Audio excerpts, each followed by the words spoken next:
There are 7 girls and 8 boys in a math class. The teacher selects 2 students at random to answer questions. What's the probability that both students are girls? Okay. Are these in fact independent events?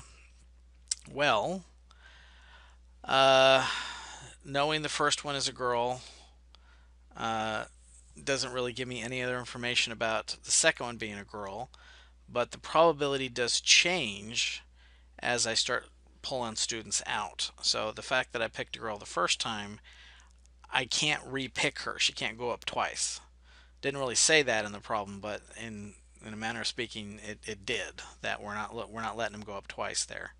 So the first girl, her probability would be 7 out of 15, but the second girl, I'm now down 1 student, so it'd be 6 instead of 7, and 14 instead of 15. So it'd be 7/15 times 6/14, which gives me a probability of 0.2. Suppose we pick 2 cards from a standard deck without replacement. What's the probability that we select 2 spades? So are these independent events or not?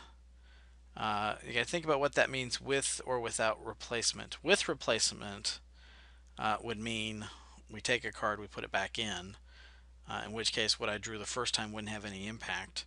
But without replacement means the probabilities decrease for the second spade. They're not independent events. Okay, so we have this other strange symbol we don't know about yet, which we'll get to. This is what's called a conditional probability, and we read it as probability of B given that A occurs. Sorry, hit a strange button there. Okay, so in this particular case, the likelihood of me pulling a spade the first time is, well, 1/4 of a deck of cards are spades. In case you're not aware of that, you might want to grab a deck of cards and just look. There are 13 out of the 52 cards that are spades. And if we knew the first card was a spade, we got that one out. That means there's 1 less spade. So now there's 12 out of the 51 cards left. So that's where that second fraction comes in at.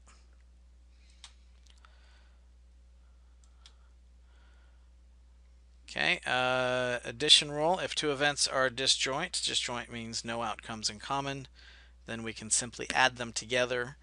If they are not disjoint, then we have this general rule that we add probability of the first, probability of the second, and we subtract out the and category. So we'll do a little flow chart on this one. E or F, if they're mutually exclusive, yes, then we use that first formula where we just add them up.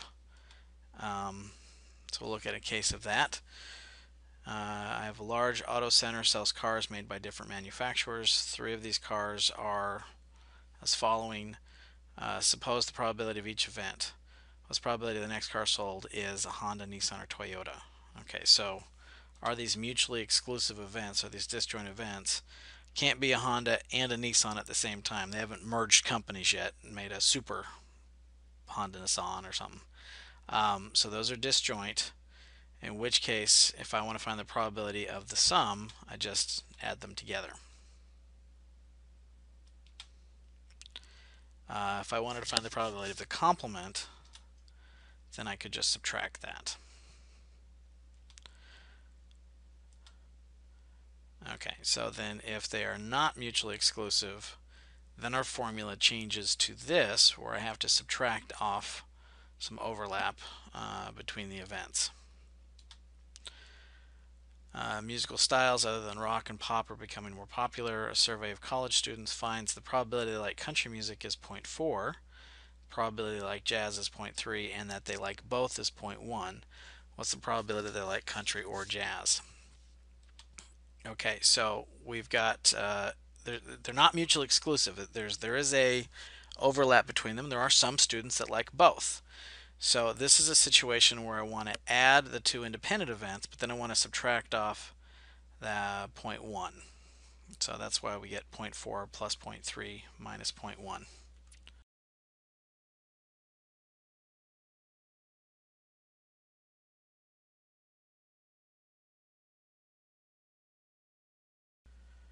Okay, we're going to continue right where we left off. Trying not to make these videos too long to watch. So we just finished this example. Okay, so one thing to consider is we're looking at the OR statement, so E or F. So we got mutually exclusive, yes or no, and then in addition to, are they independent or not? So, and we got to think back to the last formula where we saw they're independent. If it's yes, then we can find it using this formula here, and if it's no, then we have to use that other form that we just looked at briefly. Okay, so I'll just throw out some numerical examples here.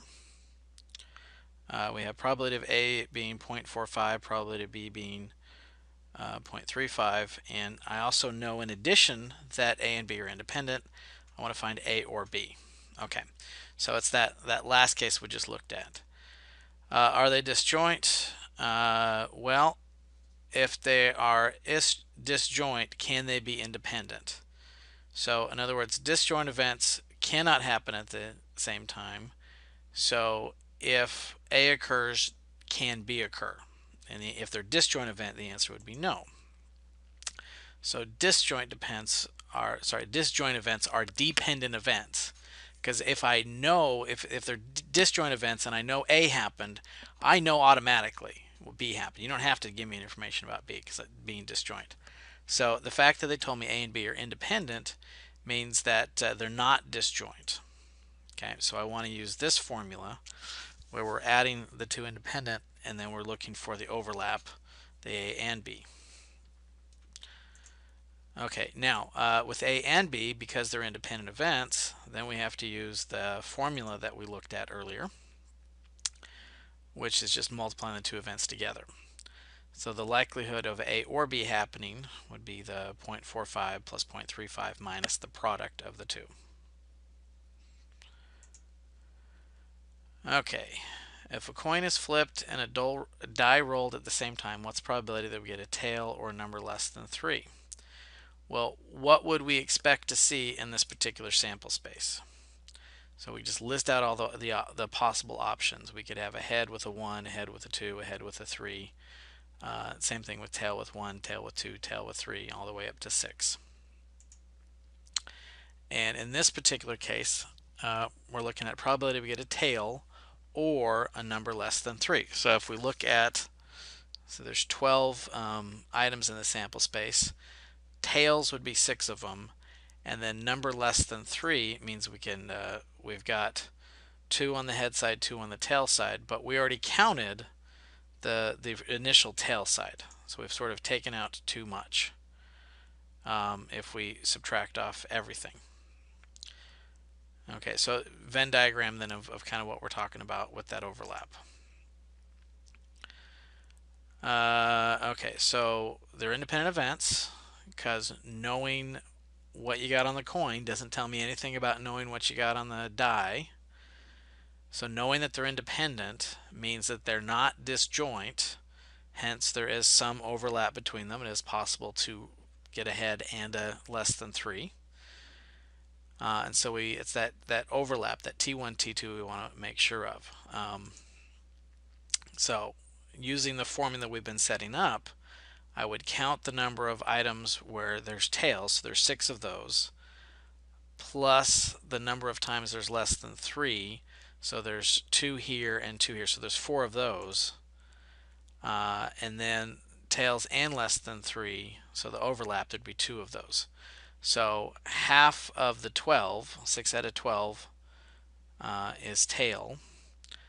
Let's see, 4 out of the 12 are less than 3, and then 2 out of the 12 are less than tails and less than 3. So when we do the 1/2 plus 1/3 minus 1/6, that's where we get the 2/3 from.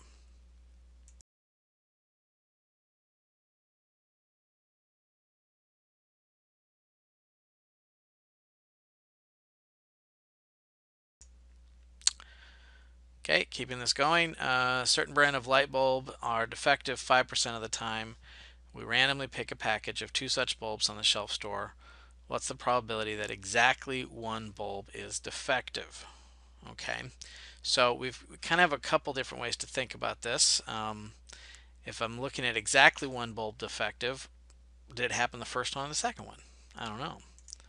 So I could add them together like that. I could say, well, if it happened the second bulb was defective, I'm sorry, the first bulb was defective and the second one wasn't. That's what the defective complement means. So the probability of that, just that scenario, is this, the 0.05 times 0.95. Or the other direction, where the 0.95 comes first and the 0.05 comes second. So I would multiply and then add the two numbers together to get 0.095. Okay, we're going to switch the question a little bit, which adds a little bit of complexity, believe it or not. Same facts, two bulbs, broken bulb 5% of the time. What's the probability that at least one of the bulbs is defective? Okay, that phrase "at least" adds a whole other layer of complication to this, because it could be at least one or it could be both, right?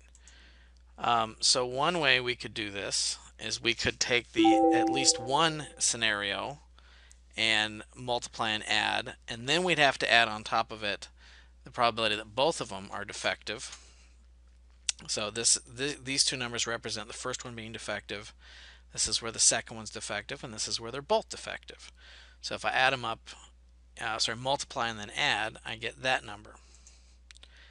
But there's another way to do it, and that's what we're going to talk about, that phrase "at least," because "at least" opens up to a whole other set of complications. One way we could go about doing that is we could switch it to its complement. So if I say at least one happened, that's the same as saying one minus none happened. Okay, so going back to that same question, if I switch it, instead of at least one, I switch it to one minus none, math gets a little bit easier. Because at that point, let me back up a second. At that point, I want the complement, so 1 minus 0.95 times 0.95 gives me the exact same number. And this is a little bit easier to do than sit there and think about all the possible scenarios that could happen. For a sales promotion, the manufacturer places winning symbols under the caps of 10% of Dr. Pepper bottles. You buy a 6-pack. What's the probability you win something?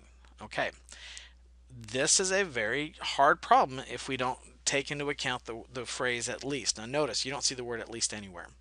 So if we look at this the way it's written, we could get a winning bottle cap one time. Okay, so did it happen the first bottle, the second bottle, the third bottle, the fourth bottle?